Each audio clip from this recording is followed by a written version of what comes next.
हेर्नुहोस् त हाम्रो देश नेपाल कसरी परिवर्तन भयो। जेनजी आन्दोलन सकिनुका साथै र नयाँ अन्तरिम सरकार सङ्गठन भएको केही समय नबित्दै अहिले नेपालमा रहनुभएको सम्पूर्ण नेपाली दाजुभाइ तथा दिदीबहिनीहरूमा यो एउटा खुसीको खबर छ र हामी नेपालमा बसेर अहिले यो महान चाड पर्वको बेलामा तपाईँले चाहिँ बाहिर जानको लागि प्लानिङ गर्नुभएको छ अथवा तपाईँको आधा काम रोकिएको छ भनेपछि यो चाडपर्वको बेला पनि तपाईँले अब काम अगाडि बढाउन सक्नुहुनेछ र चाडपर्व आयो भनेर रोकिनु होइन, निराश हुनु पर्दैन। किनकि अहिले चाहिँ आन्तरिक यो नेपाल सरकारले चाहिँ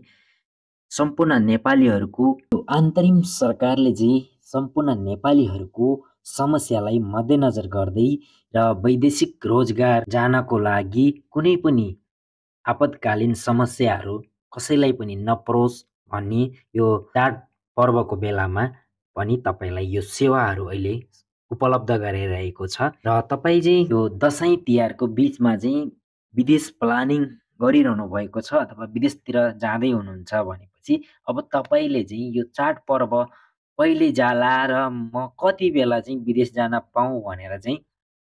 तपाईँ चिन्तित भएर बस्नुपर्ने आवश्यकता छैन। किनकि